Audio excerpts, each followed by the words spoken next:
Hey, everybody. Welcome back to another episode of Built Like This podcast. I'm your host, Maxine. We're on episode 343.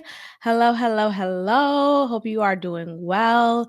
Let's get into these topics. So, Kamala decided to come to H Town and parade Beyonce as a way to engage audience members. It was initially broadcasted as Beyonce is set to perform at Kamala's rally, and a lot of people bought into it because there were other performers at Kamala's rally.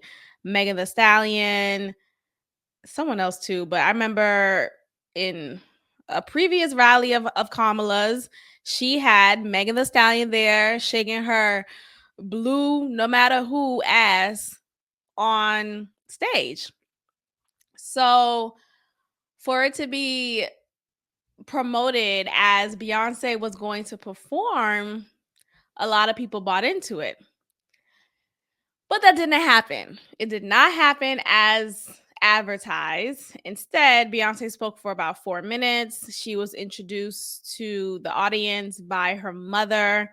Her mother introduced Beyonce. Well, she said, it's an honor for me to bring in my 2 daughters. And it's funny that she said that, right? Because it wasn't her 2 daughters biologically, right? It was Beyonce, we know, is her daughter, but we know Solange is Tina's second daughter. But Solange wasn't coming outside with Beyonce hand in hand. Instead, it was Kelly Rowland. Now, for some of you, you may think, okay, so what? Like, they grew up together. And I remember watching early episodes of like behind the scenes, behind the music video, when we learned of like Kelly Rowland. She was introduced to us as another sister to Beyonce and Solange because it's still unclear. Like, who is Kelly Rowland's mother? Like, Calandria? That's her real name, right? Calandria. Who is her real mother? Because at this point, I'm starting to believe, does she have parents? Like, who is her parent? This whole like throughout my whole life, it's never okay. I'm looking up now. Okay, so now I just Googled it. It says Doris Roland Garrison is a parent. But here's the thing. Wait, is her mom gay? Is her mom? Is that her dad? Oh my gosh, her mom passed. Ooh, okay, well, my bad. I feel like crap now. Okay, but prior to that law, here's what I'm saying though. Here's what I'm saying. Prior to 2020 of her mom's passing, we never knew her mom. Her mom was never introduced to us, I promise you. It was just Tina knows my mama type of thing. So in my head, I'm thinking, was her mom on drugs? Did her mom give her away to Tina? Like, was she just like an additional daughter that Tina took in? Because we never, like, there are no videos, no interviews of Kelly Rowland and her parents, which is fine. Like, we don't know Michelle Williams' parents, but still, I'm just a little curious. Anyway, the point is, Tina Knowles brought out her daughters, one of which is her actual daughter, the other who is like a daughter, but she's her daughter, whatever. Fine. But Kelly Rowland comes out looking like a man. Hello? She comes out looking like a man. Let me go ahead and share my screen because y'all, I was like, oh, this is what we're doing. This is what we're doing, Beyonce. Is this what we're doing? I was so taken aback. And look, it's one thing for these celebrities to be bought out, for them to be used as puppets, for them to be put in a position where they have no choice but to follow the status quo. That's what they signed up for. They sold their souls. Is all of these things, right? But it's another thing when you are pushing the agenda of just eradicating the nuclear family, just masculinizing Black women, and just getting rid of the image of a Black man. Beyonce has a husband who is a man, right? Who dresses as such. Why couldn't she walk out with Jay-Z? Kelly Rowland, she has a husband who's a man who dresses as him. Like, there's no denying in the masculinity of Jay-Z and Kelly Rowland's husband. Sound like I'm saying Jay-Z and Kelly Rowland's husband are like together or have separate husbands. But you guys know what I'm saying, right? For Kelly Rowland, let me go ahead and for Kelly Rowland to come out dressed as a man.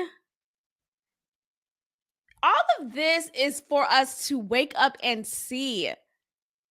Oh, you're being dramatic. Oh, you're looking at no. Optics matter. Optics matter. Take a look at. Let me make sure I mute that because I don't want any copyrights.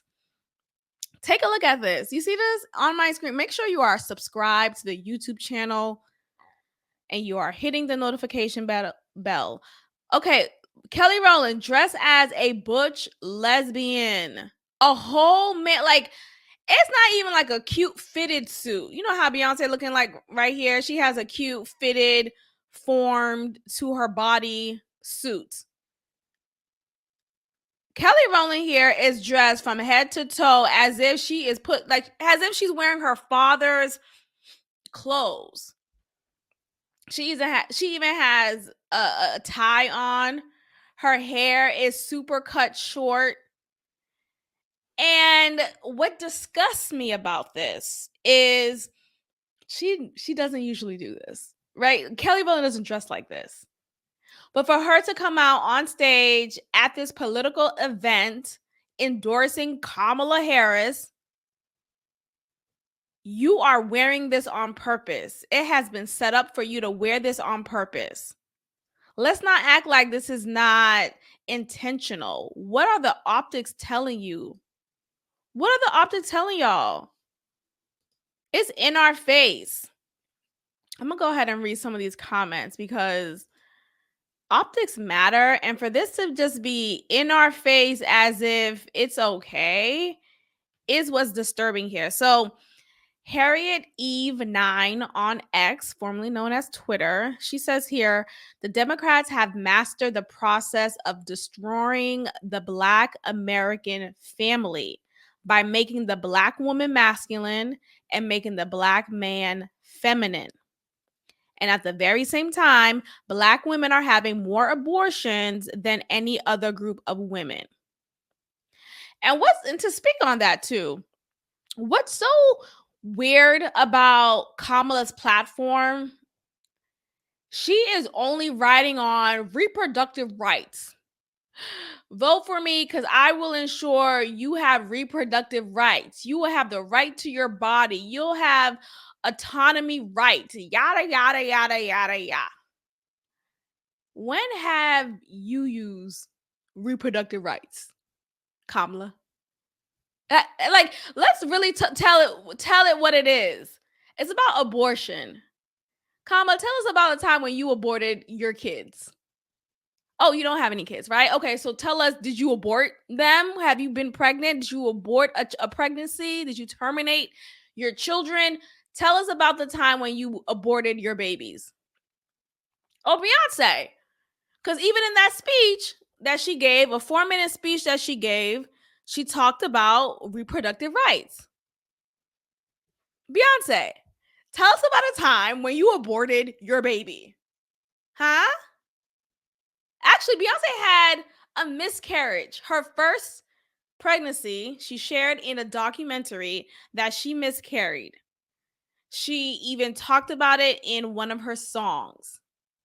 So the pain from that, the loss from that was so painful that you would think advertising abortions is at the lowest part of your to-do list, right? Because you know how it feels to lose a child. So why would you go on a platform endorsing purposely losing a child? Then Kelly Rowland's ass, she has a child too. Did you abort your kid? No, you had your kid. So what I'm saying is you have all these women pushing and supporting reproductive rights, but really they're talking about abortion, killing your babies.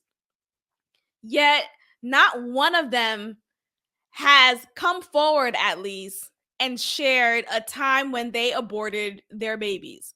Not one. Like, I really don't. I think maybe Chrissy Teigen is one person I could think of who probably said, but she's a devil herself. But the point is, like, they don't do what they're advertising.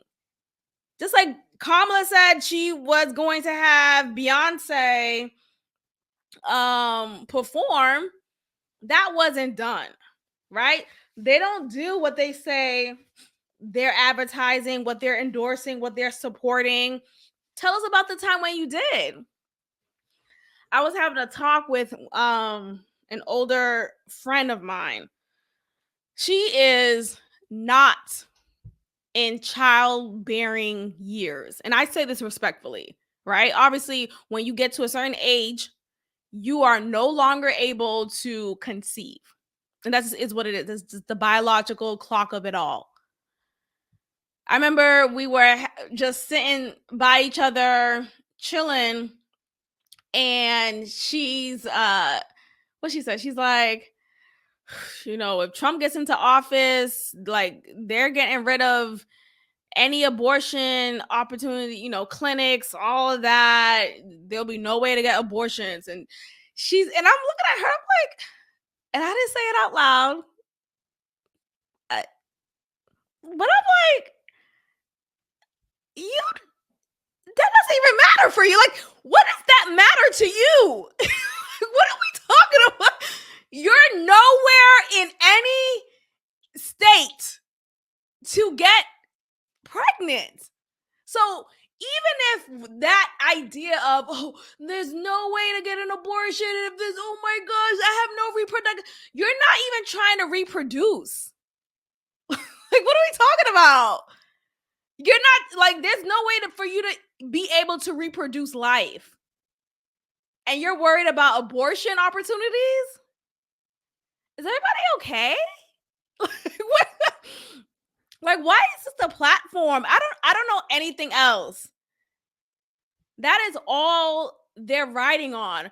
You want to have, and then Michelle Obama talking about, Michelle Obama talking about, influence the men in your life to vote for Kamala because, if you don't, you're basically you're someone who hates men. I mean, you're someone who hates women if you don't vote for Kamala. I just don't understand the mindset. I don't understand the mindset of it all at all. So yeah, anyway, Kelly Rowland dressed as a man, and a lot of people are calling this out, y'all. I think a lot of people are waking up. I think a lot of people are tired of the BS and they're calling it out. Beyonce can't do it for us anymore, especially when it comes to political matters.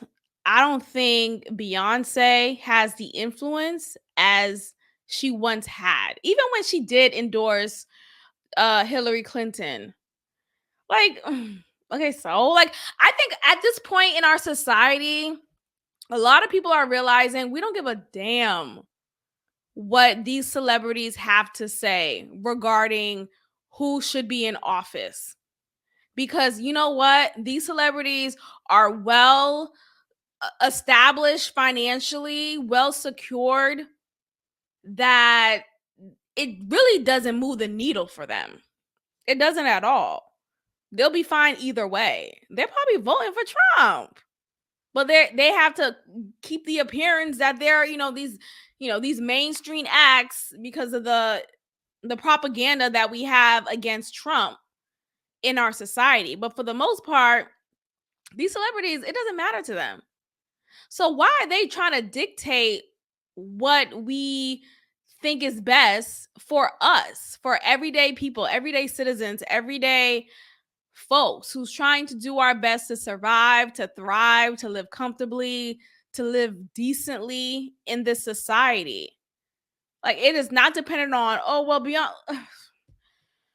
And the funny thing is, yes, there's a group of people who are still going to just vote blue no matter who will still vote according to optics.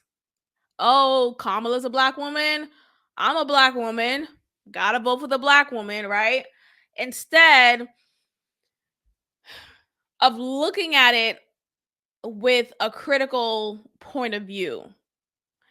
And I just think at this point, though, we've grown so much in our critical thinking. I don't think a lot of people are falling for the okie doke. There are a lot of people coming out, black men, black women, people in general, a lot of minorities.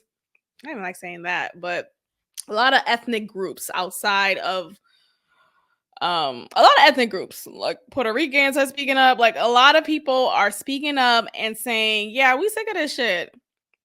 It's the grocery bills, y'all. Like, it's expensive. Oh my gosh, it's expensive. And I shouldn't have to go to Sam's Club to get a better deal. I don't like big stores. I don't like tall shelves. It's just my anxiety. It's too much. I don't like too much going on. Just in and out. And anyway, I'm going on a rant. Let's continue. So yeah, so Kamala was in H-Town, and so was Donald Trump. I guess they wanted to come at the same time because they definitely came here on the same weekend. So Donald Trump, like I said in my last episode, came to Texas. He came to Austin to be interviewed by Rogan, Joe Rogan, on his podcast. And I watched the entire thing. It was about 2 hours, I think 30 minutes. I think it was pretty good. I liked how clear and efficient Trump spoke. And I think it was a good look for him, honestly. Joe Rogan has a great platform, a large platform. It reaches the masses. And honestly, I remember, so it came out late Saturday night, either Saturday night or Friday night. I think Saturday night. I want to say like 10 minutes into it being posted on YouTube, it was already at 1 million views. And at the time of this recording, it is now at 35 million views. So that says a lot. So, and there's a lot of comments on the video just in support, just tired of the BS from the blue side, from the liberals, from the Democrat Party. I think a lot of people are waking up, y'all. I think a lot of people are waking up. Now, what I'm hearing is, not even what I'm hearing, what's confirmed is, I think it's already out actually. Kamala is being interviewed by Club Shay Shay. And you know, Kamala with her damn laughs, I cannot. Hey, hold on. We're going to talk about Tony Hinchcliffe and that joke, or the jokes that he made during Trump's rally. So Trump had a recent rally at in New York at Madison Square Garden. And it was a lot of people in attendance. Child, I'm going to need him to come to Houston. I think I'll show up. Why not? Anyway, so people are trying to say, well, not people, ABC News, all of these news outlets that are not either Rogan or what's the other guy named Alex Alex, oh my gosh, what's his name? The guy from, what's his name? Wrote Alex. Am I okay? Alex something. The conspiracy theory guy. I don't like to give him that title. I don't know. Why can't I? I'm trying to look up his name. Anyway, I'm having a moment. But the point is, people are trying, ABC News is painting him as, oh, he's leading a Nazi like gathering. This is just like how it was in 1938 or whatever. No, it wasn't. What are y'all saying? Y'all trying to say Donald Trump is trying to kill 6 million Jews? Allegedly, because this is alleged. Anyway, hold on. I'm gonna see if I can find it. The point is, what was I trying to show y'all? Anyway, Kelly Rowland came out like looking like a man. That's what I want to tell y'all. Kelly Rowland came out looking like a man, and I'm sick of it. And a lot of people are sick of it as well. I don't know how things are going to turn out, but I'm feeling like things are going to turn out in the way that I want them to turn out. And I'm going to leave it at that. So Tony Hinchcliffe got some backlash because he is a comedian and decided to give a joke in this day and age. Oh, comedians being comedians. Anyway, so he is a very well-known comedian. He has his own platform on YouTube. Well, he has his own platform, period. Like, he has like this roast show that is pretty popular in Austin, Texas. I've never been in attendance, but I've heard a lot about it, and it shows up live on YouTube. And basically it's an opportunity for new comics, veteran comics to come together, roast each other. There's a judge panel. It's like all these things. So he actually opened for Trump in New York City just the other day, and he said some jokes as a comedian would. These jokes, of course, what happened? People got in their panties. Their panties were in a bunch and felt offended by some of the things he said regarding the Puerto Rican community. I'm going to go ahead and play this brief clip. Let me make sure everything is played back in a longer or shorter speed, so no copyright BS. But let's get into it. It is absolutely wild times. It really, really is. And, there's a lot going on. Like, I don't know if you guys know this, but there's literally a floating island of garbage in the middle of the ocean right now. Yeah. I think it's called Puerto Rico. Okay. All right. Okay. We're getting there. It is absolutely wild. Okay. Okay, look, here's the thing. At least Haitians could say, at least he's not making a joke on us, right? Like, they could say Trump is an equal opportunity, just joke person on different races, whatever. Like, it doesn't matter. Trump will have jokes or stuff that are offensive said about any and every group of people. So not just Haitians, but Puerto Ricans as well. Hey, it's not racist. Anyway, there are a lot of people upset with this. This person here says, I'm a huge Tony Hinchcliffe fan. I've lost some respect for Tony today because his entire thing has always been that in comedy, you can say whatever you want in a comedy club, and that doesn't make it real. They're jokes, and people need to grow up if they get offended.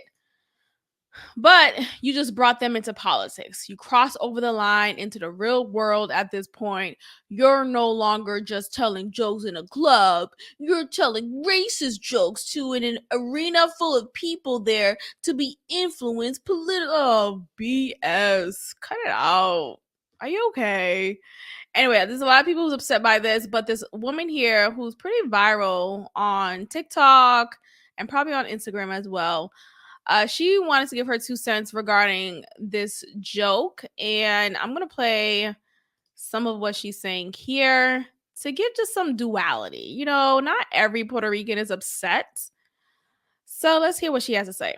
I've already had a few people tag me in the videos of the comedian today at the Trump rally insulting Puerto Rico, or what they felt like was an insult. As a Puerto Rican American myself, my dad grew up in Puerto Rico.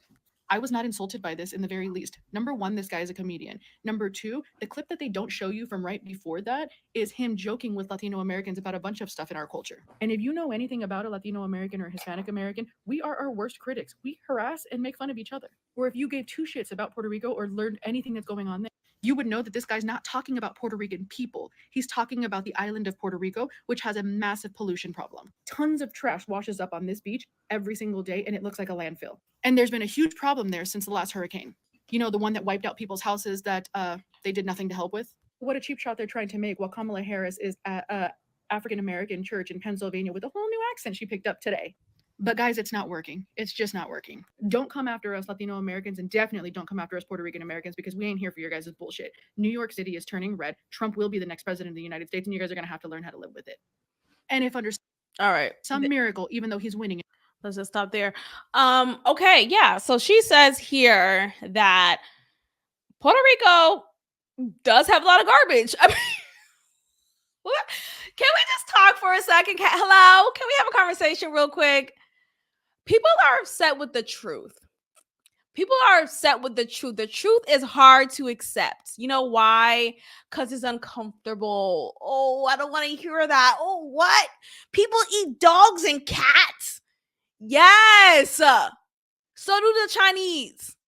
So do other, like, people eat very weird things that are weird to us, right? Like, it may be weird to you that people in Louisiana eat alligators, but that's just normal for their culture and how they were raised. And someone who may not be familiar of dark arts and dark magic, they can't even comprehend how eating or sacrificing an animal could bring about supernatural powers or tendencies, because you're feeding that to deities, you're feeding that to some gods, lowercase gods. Okay. The point is, there are some people who are so far removed from certain realities that just the idea of someone eating dogs and cats sounds so preposterous that immediately they go to, you're being racist. How could you vote for someone like that? It's like, no. You're just ignorant. You're ignorant to the reality of other groups of people. Just because you grow up in a society that's very cookie cutter and, oh, you live in a nice house, you only eat fish. There are people who eat dogs. Okay? And Puerto Rico has a lot of trash. That too. Puerto Rico has a lot of trash. It is not well kept. That's like joking about New York and how it is a dirty ass city. Even wasn't that just like a few months ago? The governor talking about he's now enforcing trash cans outside. Like, why does that even have to be said? That just speaks to the culture of New York. People just throw their bags of trash onto the sidewalk. Rats have a heyday. Like, it's Rat City. But, I can't speak on that because I'm not a New Yorker. Huh? But that's what's going on. But that's what's actually happening. So when the truth is right in your face, when there's a mirror right in your face, just because, he's not Puerto Rican, he can't speak like that, it's BS. Cut it out. Cut it out, dog. Cut it out. So anyway, he got a lot of backlash. People are trying to just call him out to the carpet, and it's just dumb. Who cares? Who cares? I want to show this clip of Tina Knowles. This could be fake. I don't think it's fake, but Tina Knowles, again, she's the mother of Beyonce and Solange. She's introducing her 2 daughters, and on this next clip here or picture, you see in the teleprompter is spelled Kamala, like Comma, La Harris. Like it's literally spelled that way to ensure that Tina says her name correctly. It's just so funny to me. Anyway, there we have it. Our political segment of the day. So Menendez brothers are possibly going to be freed. Some people are having mixed feelings regarding this, and I'm surprised at that. To be honest, I thought everyone would be on the side of, yay, they should be free. They've been through a lot, and they should have never been jailed in the first place. I kind of understand what people are saying, what some people are saying about this probably isn't fair and they shouldn't be released. They're terrible. They're heinous people. How could they do such a heinous crime?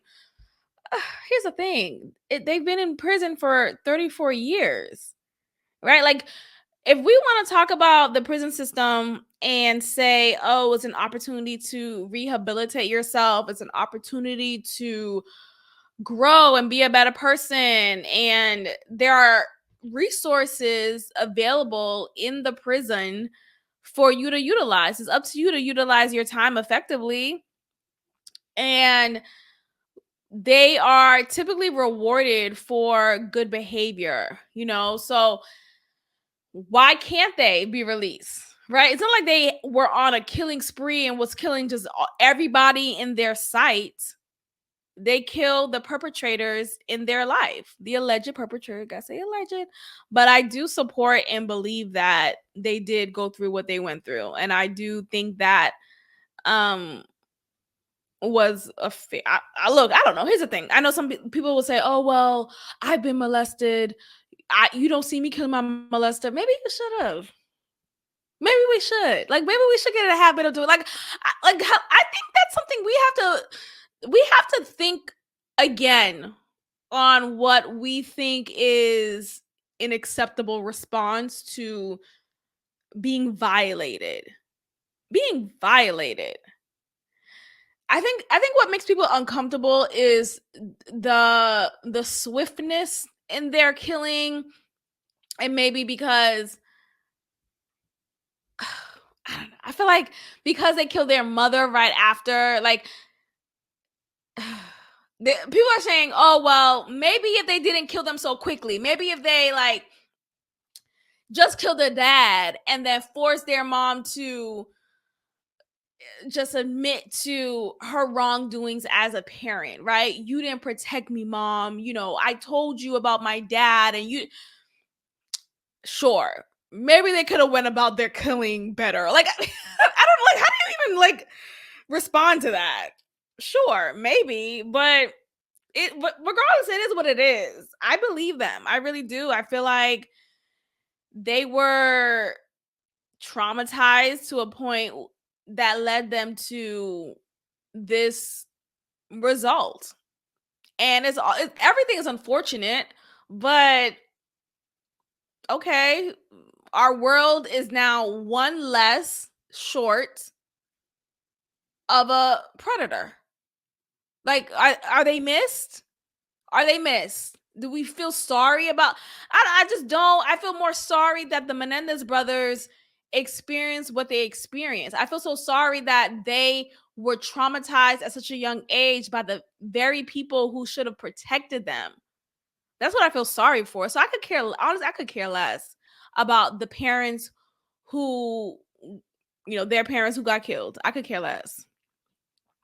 You should have did better by your children. You should have. So, according to Fox News here, the Menendez brothers could soon be freed from prison, a possibility that didn't exist when they exhausted. And here's another thing. People trying to say, oh, well, that's just not how you got to go through the justice. Fuck the what are we talking about? What are we talking about? You have people in prison right now for crimes they did not commit. They are in prison right now for crimes that they were set up for. The evidence was compromised in a manner that made them look guilty, and they actually weren't guilty. Yet they still wasted years of their life behind bars. You have a lot of people who got released after spending 20 plus years in prison, and they got redeemed for a crime that they were finally proven to not have committed. You have the Innocence Project that is responsible for helping those who were wrongly convicted and figuring out ways to release them or have them released from prison. So the point is, there are a lot of people in prison who aren't supposed to be there. Okay? So yeah, Menendez brothers, I think they're two of the people who should not be in prison. Yes, they killed their parents, but their parents should have been dead for what they did to them. So I am in total favor. And they spent 34 years already in prison. Let them out. Like, where does it show that they're a danger to society? Don't molest them. How about that? And Joseph Menendez, who goes by his middle name Lyle, and his younger brother Eric Menendez, have been in California prison since 1996, y'all. It's 2024. That's a very long time. Serving sentences of life without the possibility of parole for their parents' 1989 slayings. The LA District Attorney George Gascon this week took a major step toward reducing their sentences, and if the court approves, they could be eligible for parole immediately. The brothers claim that they shot their father, who was a former RCA Records executive. His name is Jose Menendez, in self-defense, arguing they thought he was going to kill them after they warned him they planned to expose him as a child sex abuser. They also killed their mother, Mary, who goes by Kitty, or who went by Kitty Menendez, who was sitting next to Jose eating ice cream in their Beverly Hills living room when they opened fire. The accusation goes beyond the Menendez brothers against their father. Apparently, he molested other people as well, other children as well. The Menendez, isn't there a group called Menendez? One of them spoke out and said that, yeah, he molested me too. So the point is, there's support in this. There is support in this that he did heinous acts. People just don't want to believe it. And because this happened at such a time when the discussion of molestation, one, wasn't encouraged to be had for girls, and definitely not for boys. Definitely not for boys. So you can only imagine how hard it must have been to have been believed. They probably weren't like that. They weren't believed. So anyway, they deserve, yeah. And the mother, a special place in hell for her. Special place in hell for her. To know that your husband was violating your children, the children that you share with your husband. It's just disgusting. It's disgusting. According to Sloan Bella, who's on YouTube, if you want to check her out, her name is Sloan Bella. She said that that family had demonic contracts, and the father doing what he did to their sons was something that gave him power and demonic strongholds in life. Apparently, there's a power that you are able to obtain from such heinous acts. Go to Sloan Bella's page, because I'm not giving it justice. I don't really want to get into the details of that. It's very triggering and disturbing to talk about the sensitive topic of abuse, especially sexual abuse. But there's something, it's beyond the sexual abuse, right? I know we look at it from the surface because that's just easy for us to comprehend, but understand that we are living in a spiritual warfare. We are in a spiritual warfare. Every day we have to choose life. We have to choose God every day, because again, the earth, the land that we're on, this is the devil's playground. This is the devil's dominion. It is. I know Christians don't want to say that really, but if you read the Bible, you know that that's the truth. Yes, God has, the last say. The battle has already been won, yada yada yada. But he has given the devil authority over the earth. So with that being said, there are deities, there are demonic spirits that are moving and able and shifting and merging its way into our vessels. And when we're not aware, when we're not being diligent, because we are spiritual beings in a physical body, right? We have this as a vessel, but we are spiritual beings first. So when we're not cognizant of that, when we're not being diligent of that, we are at the liberty of these demonic spirits. Child, go pray. Go pray right now. Anyway, that's all I'm saying about that. I hope that they get freed. I hope that they get freed soon. I am happy about this news, and they deserve to be freed. And so do a lot of other people too. Don't get me wrong. I'm not just, it's only for them. No, I do understand the argument of, well, what about the other people in prison who killed their offender, who killed their, that should be considered as well.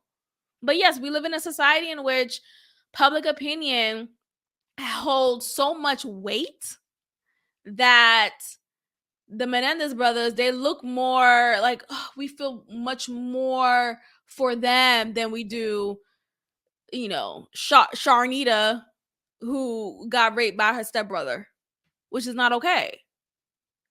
But again, we live in this celebrity-filled, induced culture. That's why it is what it is. Let's move on. So let's move on, child. That was a lot. I know it's a lot.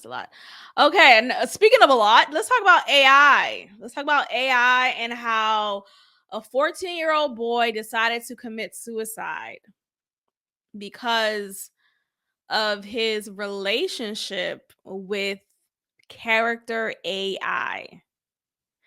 And his mother is planning to sue this company. Child, this is the world we are in right now. It's sick.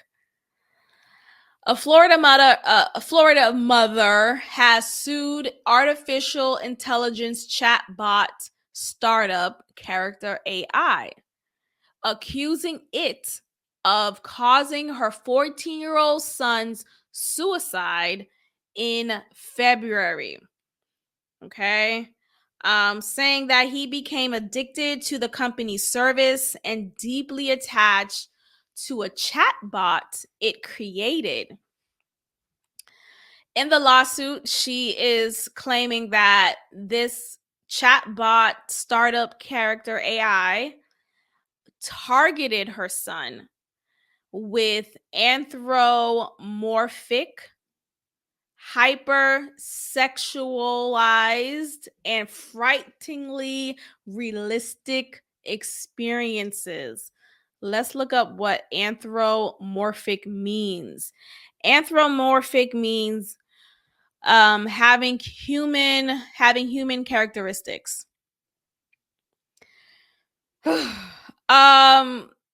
We've seen there are recent videos of Elon Musk promoting robots that are simulating human expression, like literally human expression in their countenance. And apparently with this startup character AI, the robot was able to morph human-like expression, so much so that this 14-year-old boy was convinced that this is a real experience for him. Like, I'm sure he was aware that this was a bot, but the text messages that they exchanged, the connection that he was able to build really in his head with this robot was strong enough for him to feel connected and infatuated with this robot. Now, do I think she has a case here? Maybe she has a case. Maybe this could help stop, which I don't think it would though, but maybe this could help bring awareness to the line that should be drawn between AI and humans, especially for young people. It's one thing if you're older, and there's a next story that we're going to get into briefly of men choosing to be in relationships with AI. And women have done, it's not, I don't want to just target men here. I'm not trying to bash men at all. Y'all know that. Pick me central here. Hello. Hold on. I did not click you. I rebuke you, Satan. Anyway, so she says here the company programmed its chatbot to misrepresent itself as a real person. And maybe even the boy, maybe he eventually did think that this was a real person. I don't know. I feel like he probably knew that this was AI, but maybe he was convincing himself, oh, maybe this is a real person. Maybe this is a real connection. Or maybe this is real enough for me. I don't know. It's one of those things. But they're trying to find a way, an avenue to sue this company because of this. I mean, what does it speak to? I think it just speaks to the times that we're in. We are so modernized, we are so technologically advanced that unfortunately there's no like coming back from this. There's no like, okay, we'll just stop the advancements. We'll just stop it here. This has been going on since I was young. I remember watching something on ET, Entertainment Tonight. ET. And someone was asking the question of, oh, the robots or like technology, don't you think it's going a little too far? He's like, well, even if I wanted to stop, I can't. Like, it's beyond me now. And I think that's just where we are. Like, it's going to continue to progress. But what can be taken away from this is the awareness that this could hopefully bring to the younger generation. Because what is apparent, loneliness and mental illness is a nasty recipe. It's a nasty drink. And when you have a child who apparently was already suffering from low self-esteem, he already was withdrawn, he already spent a lot of time alone in his bedroom, he's a perfect match for something like this. A lot of people find comfort in what they seek online. There's communities you could build online, right? Now, online is not bad, all bad. You could build communities with people who are real people, but when you purposely go to an app like character AI that is artificial intelligence, is not a real person behind it, not a human being behind it, you are setting yourself up for this false reality that will lead you down a path of destruction. And I hope the young people out here who are suffering from low self-esteem, I hope you have parents, you have loved ones around you who can bring you out of that. Like, touch grass, get a hobby, get into some sports, start singing, like do something outside, do something with people that could lead you out of this type of activity dwelling. He's spending a lot of time alone in his bedroom, like, and I hate to blame the parents here, but I do wonder, where are they? You know, like, what happened prior to this decision that he made to end his life?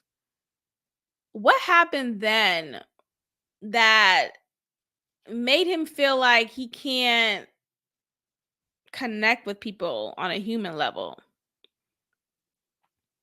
You know, where are his parents? How come they're not as... It's disturbing. It's very disturbing. Let's get into men. So that's a 14-year-old boy. Now let's talk about the men, grown men who are choosing to be in relationship with AI characters. There is a report that says, is literally titled "The Perfect Girlfriend." Flirty, sexy, seductive, supportive. Your AI companion can be whatever you want her to be. And now a growing number of men are turning to bots to ease their loneliness or satisfy their kinks. The choices are endless. The emotions are real. Every once in a while, Brian W.'s girlfriend gets a little confused. One time he messaged her to suggest they go out for Italian food. He was thrilled when she texted back saying it sounded like a great idea and that she'd love to join him. But then she added another more confounding comment. I think I'll order some fajitas. Didn't I just say I wanted to go get some Italian food? It wasn't the first time his girlfriend had gotten a little, well, glitchy. She is, after all, a bot. I thought it was a really funny thing, says Brian, who did not want his last name published. For me, the unpredictability actually makes it seem more real. Like, what? He's saying what he finds to be funny is that his bot girlfriend saying that she would order fajitas after he suggested let's go to an Italian food spot. He finds that to be more real because of the unpredictable response she gave. Is everybody okay? Like, do you see what's happening here? They are destroying human connection. They are destroying human design. They are destroying the nuclear family. They are destroying love and how it's supposed to be. What's real and not real has always been distorted when it comes to interactions in the online world, where one can say or be almost anything. That's especially true in romantic and erotic encounters. For decades, the internet has offered seemingly endless options for anyone looking to get their kicks, from sites to sexting services to NSFW forums. The list goes on and on and on. But I just wanted to mention that briefly, y'all, and tell you that there is a community of people, of adults. It's one thing to be a kid and doing this dumb shit, right? And getting yourself caught up and maybe already suffering from mental illnesses and deciding to end your life because of an AI bot. But it's another thing to be a whole adult and to choose. And he's 24. He's a young guy. It's just sad. The times that we're in is sad. And again, it's the devil's playground. So I guess what can we expect? but I hope more people could wake up to the BS and could just wrap their minds away from what society is pushing you to do. Don't just vote blue no matter who. Do your research and really pay attention to what's going on. Don't just like continue to flick your bean with your rabbit. Go find an actual man and experience that human touch. Let's end it here, y'all. What a great episode. I hope you enjoyed it. Make sure you click that like button. Tell a friend to tell a friend. Leave a review, a positive one, of course. That'll be great. I appreciate it. And leave some comments. Let me know what you think. There is an opportunity for you to share your opinion. So in the show notes, if you're listening on Apple Podcasts or Spotify, in the show notes, you'll see there's a link to leave a voice note. In this voice note, it's just a quick 1 minute, 2 minute, I think it's very short. Just a quick response to any of the topics I've shared. I would love to hear your take on it, and I'll play it in an upcoming episode. I encourage that, and that would be most appreciative. So again, make sure you click that like button, tell a friend and tell a friend, and make sure you are subscribed. That is your way of supporting this independent broadcast. And that is all for today. Make sure you are checking in with me next time. Bye, bye, bye, bye. All right, bye.